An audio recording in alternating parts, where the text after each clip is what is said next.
Hi folks, this video covers the installation of a trackside DT90 L322 Range Rover dual battery system. By installing a trackside DT90 to your L322 Range Rover, you'll not only protect your cranking battery, unlike any other isolator, the DT90 will also protect your auxiliary battery from being over-discharged and potentially damaged. While the Optima is only a 55 amp hour auxiliary battery, because the DT90 allows you to use up to 50% of your cranking battery's reserve capacity to run your accessories, the DT90 gives you around 70 to 80 amp hours of battery capacity available to run all your accessories. Accessories like 12-volt fridge, camping lights, to charge phone and camera batteries, and to charge and run computers and so on. Another major advantage when using a DT90 with both the Range Rover's high current alternator and the unlimited recharge and current capability of an Optima battery is if you have used all the available battery capacity, the Range Rover will replace up to 50 amp hours in the first 30 minutes of driving. No other dual battery system can replace that amount of used battery capacity in such a short drive time. The kit is supplied with a specially pre-wired DT90 dual battery isolator and all the hardware you will need to carry out the installation except the battery. The auxiliary battery being fitted is an Optima D34 yellow top, a 55 amp hour AGM type battery. This is a list of the basic tools you will need to carry out this installation.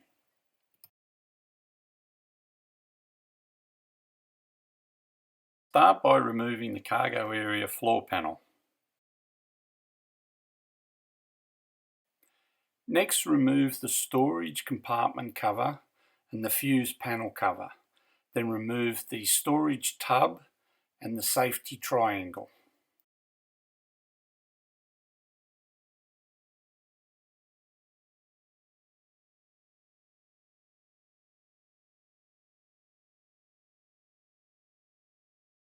You will now need to remove the 2 tie-down anchors and the 4 luggage hooks.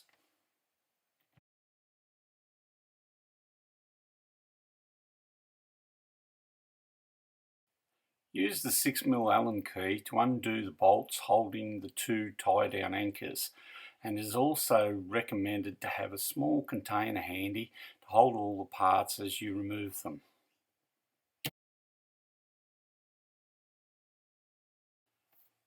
Just remove the 2 luggage hooks at the rear first, then remove the rubber seal.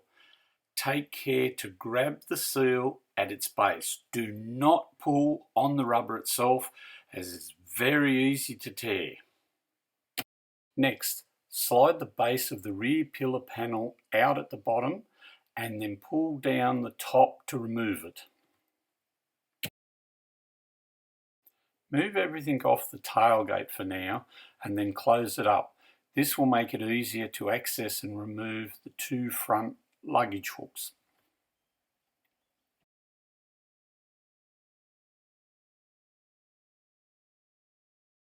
Use the flat-bladed screwdriver and a piece of wood to lever up the plug in the bottom corner of the panel. Use the 10mm socket and remove the 3 plastic nuts holding the base plate. This is a simple little trick.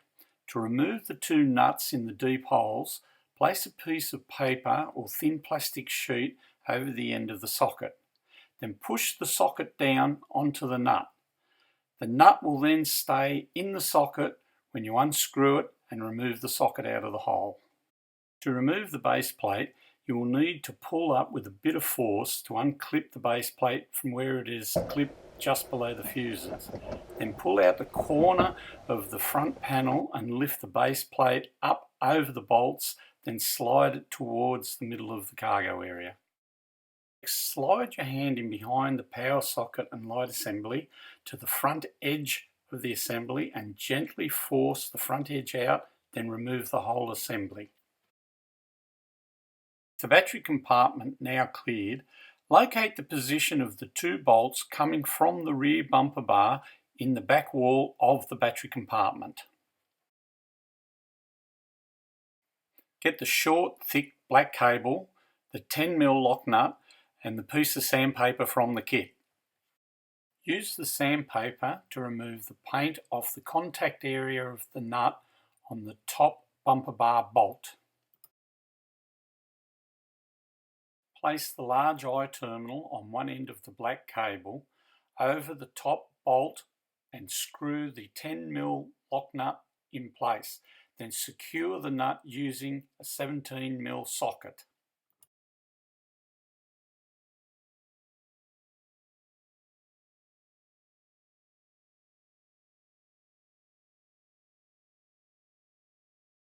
Just before fully tightening the nut in place, position the black cable as shown in the video.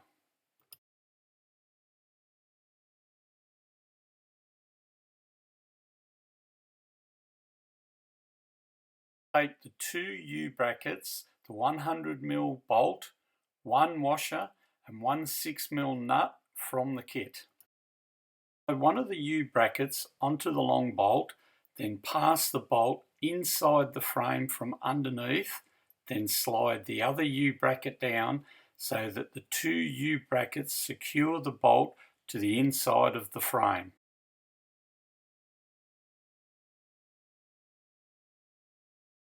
Hold the long bolt in position, place the washer over the bolt and then wind the 6mm nut all the way down onto the top of the U-bracket. Then use the 10mm spanner to fully tighten the nut in place.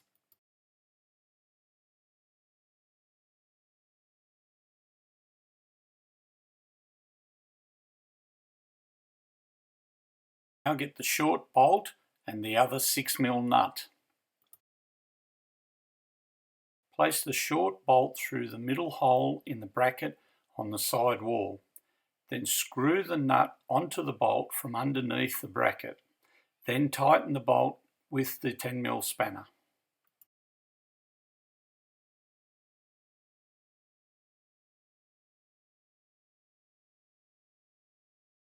Once in place, this is how the two bolts should look.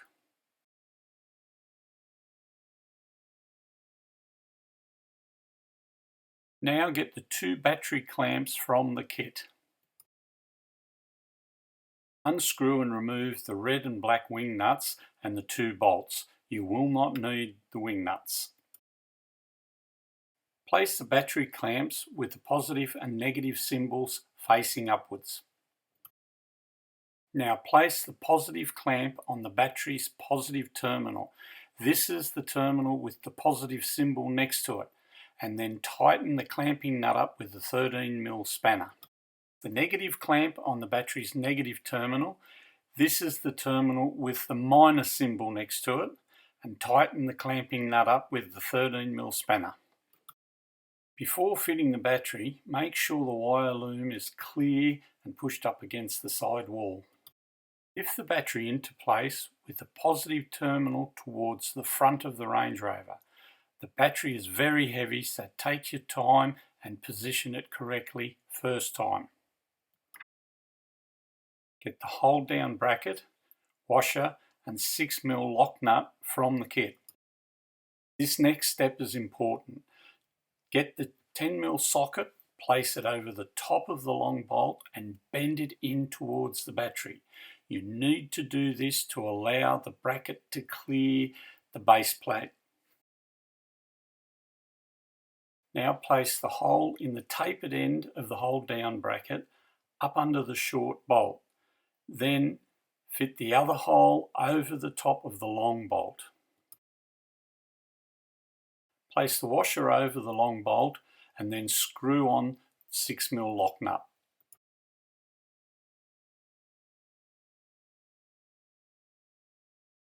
Use the 10mm socket to wind the lock nut down on the long bolt.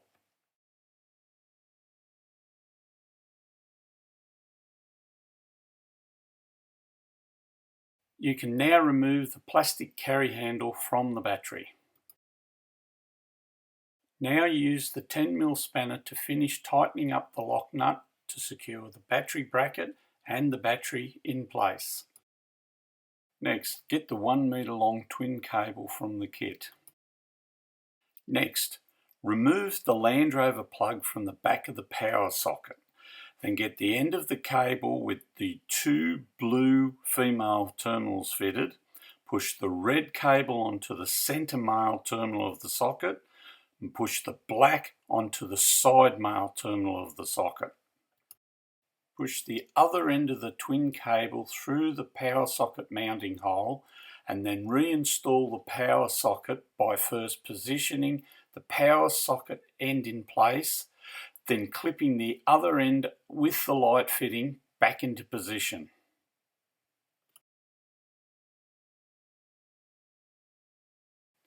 Time to install the DT90 dual battery isolator. Using the 10mm socket, we will start by removing the nut holding the main Land Rover power cable to the rear fuse panel.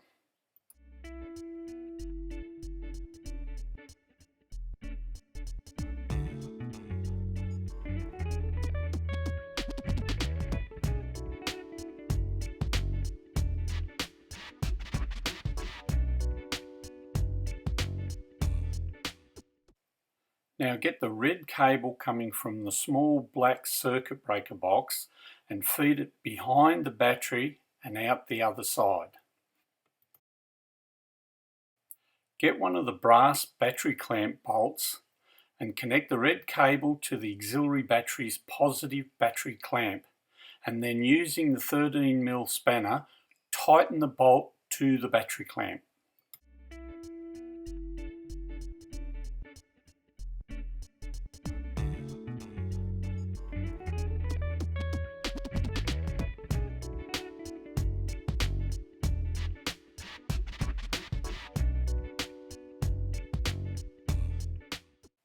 Next, get the other 6mm lock nut and using the 10mm socket, fix the red cable coming from the DT90 to the main power supply cable in the centre of the fuse panel.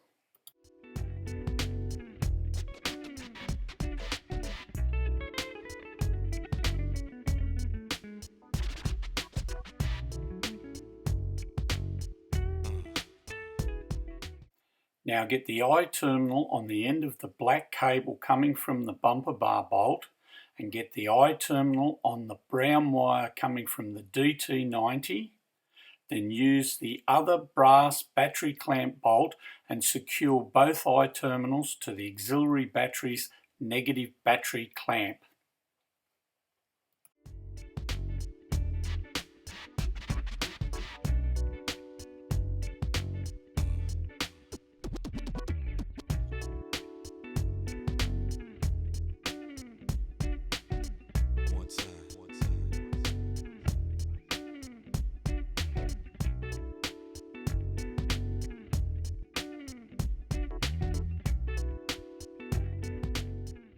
The green LED on the in-cab module should now be flashing once every 2 seconds.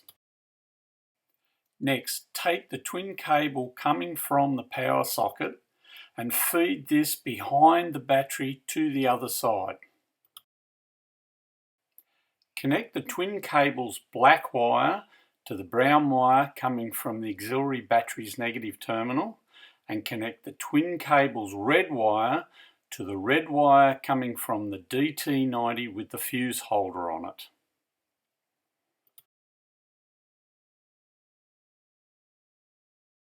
The installation of the DT90 dual battery system is now complete and you can reassemble the cargo area.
The in-cab module can be left hanging loose inside the cargo area, or it can be placed up on top of the vent for easy viewing from outside. With the installation completed, you can now start the motor to activate the isolator.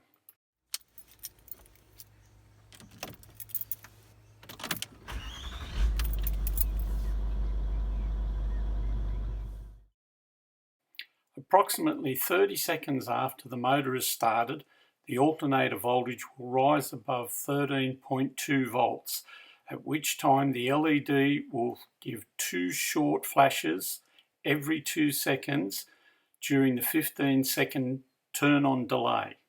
Then the green LED will glow constantly to indicate the isolator is now on and the batteries are connected together. 1 minute after the DT90 turns on, the green LED goes to a dull glow and remains this way until the motor is turned off. This is to remove glare during nighttime driving. Once the motor is turned off and the battery voltage settles down to around 12.7 volts or lower, the LED will become bright again, but now there will be a number of short red pulses, then a long green pulse.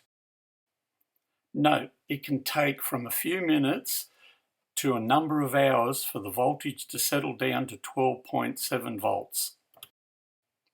The number of red pulses, up to 5, indicates the level of charge of the batteries, with 5 pulses indicating a near full to fully charged battery state. The complete operating instructions for the DT90 isolator will be available in a separate video. Like all trackside isolators and kits, the DT90 L322 kit is shipped globally.